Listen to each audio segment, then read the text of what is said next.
Peut-être tu dois étudier la Kabbalah, peut-être tu dois étudier la Gemara, peut-être tu dois de la Mishnah, peut-être tu dois étudier 8 heures par jour, 15 heures par jour, 3 heures par jour. Cherche. Après, cherche. Mais ce n'est pas tout que ce que tu vois dans les livres. Il y a des livres de Anagot Tzadikim. Tu vois, c'est plusieurs volumes. Anagot Tzadikim. Tu vas voir tous les Tzadikim. Celui-là, il faisait ça. Celui-là, il faisait comme ça. L'autre, il fait. Alors, qu'est-ce que tu vas? Tu vas commencer à faire comme tout cela? Tout ce qu'il dit là-bas, tu vas le faire, mais tu peux pas. C'est impossible. Ça va être mechazek comme ça. Tu vas voir, waouh, les tzadikim, ils ont fait ça et tout.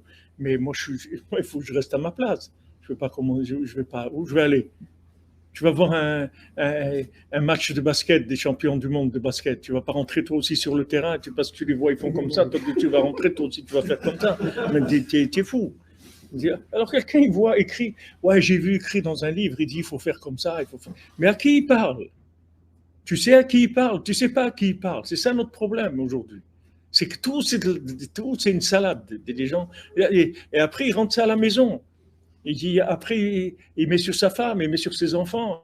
Ouais j'ai vu la femme de Stapler, elle faisait comme. Mais attends c'est la femme du Stapler. Moi je suis pas la femme du Stapler. Moi je suis Freha, la fille des trucs d'où je viens. J'étais au cinéma, j'ai vu des films, j'étais avec Netflix des années. Quand tu me parles, Birlal? Non, lui, il vient, il a vu un truc, il colle. Allez, colle ça, une étiquette là, une autre. Après, c'est un truc de clown. C'est des clowns. Et quand c'est des clowns joyeux, ça va encore. Au moins, il y a de la joie. Mais quand c'est des clowns qui pleurent, c'est des clowns qui pleurent après. C'est dur. Ouais, j'ai vu dans un livre, tu sais, Shabbat, c'est bien d'allumer les nérotes. 2 heures avant, j'ai vu Rabbi Nathan chez lui. Et Rabbi, regarde, déjà l'heure de la nuit, on finit pas comme il faut. On a oublié l'eau chaude, on a oublié le médecin. Et toi, tu veux qu'on allume les nérotes 2 heures avant, mais tu es fou. Mais tu vois que on raconte une blague, quelqu'un il avait attaché sa vache derrière sa voiture, il roulait en voiture et la vache elle courait. Alors à un moment il voit quelqu'un lui dit mais la vache elle va se fatiguer et tout, il dit non t'inquiète pas elle peut courir et tout. À un moment il voit la vache elle tire la langue comme ça, alors il lui dit mais regarde, il dit non ça elle est en train de mettre le clignotant, elle veut doubler.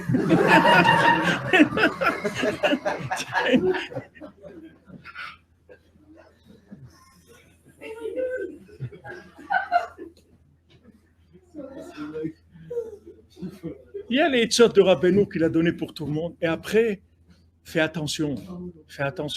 Là où tu rentres, fais attention.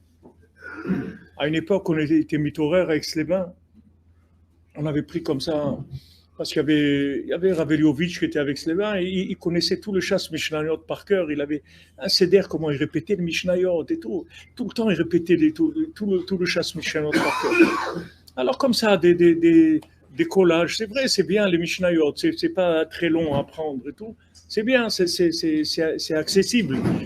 Alors on a commencé à faire apprendre une Mishnah par cœur tous les jours.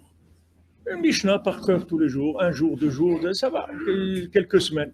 Alors après, une fois, je téléphonais à Rabbi Yitzhak et je voulais lui, comme ça, qu'il me donne du chizouk et tout. Je lui dis, Rabbi Yitzhak, voilà, on a commencé depuis quelque temps, on apprend une Mishnah par cœur tous les jours. Il m'a dit, doucement. Après, je me suis dit, tu te rends compte, une Mishnah par cœur tous les jours, il te dit doucement. Ça veut dire que tu es dans un état il faut que tu saches qui tu es. Lui, c'est pas que Chas Shalom, il veut pas te casser, mais il veut pas que tu détruises ta vie, c'est tout. Et il te dit, regarde, va doucement. Il dit, mais c'est quoi une Mishnah par cœur? Tu sais ce que c'est une Mishnah par cœur tous les jours? Tu vas arriver après, au bout de 6 mois ou 1 an, que tu vas t'habituer à faire ça. Après, il y a n'importe quoi. Tu sais que tu as ta Mishnah que tu dois apprendre. Donc, si on te demande, tu peux aller faire les courses, mais je peux pas. Tu sais très bien que je dois apprendre ma Mishnah. Maintenant, ça y est, tu rentres dans des plans qui vont complètement te changer ta vie, de te rentrer dans des choses qui sont pas bien. Donc, une fois que tu as fait le standard normal, ce que le réveil donne comme chose standard. Après, doucement, tu cherches. Chaque chose, tu fais avec de la tefila. Et c'est pas parce que tu l'as vu dans un livre que c'est adapté à toi. C'est vrai, mais c'est pas obligé que ça soit adapté à toi. Et si c'est même adapté à toi, il faut chercher la dose. La dose. Il y a des médicaments, un, il doit prendre un le matin, c'est tous les 3 jours. Et un autre, il doit prendre 2 cachets tous les jours.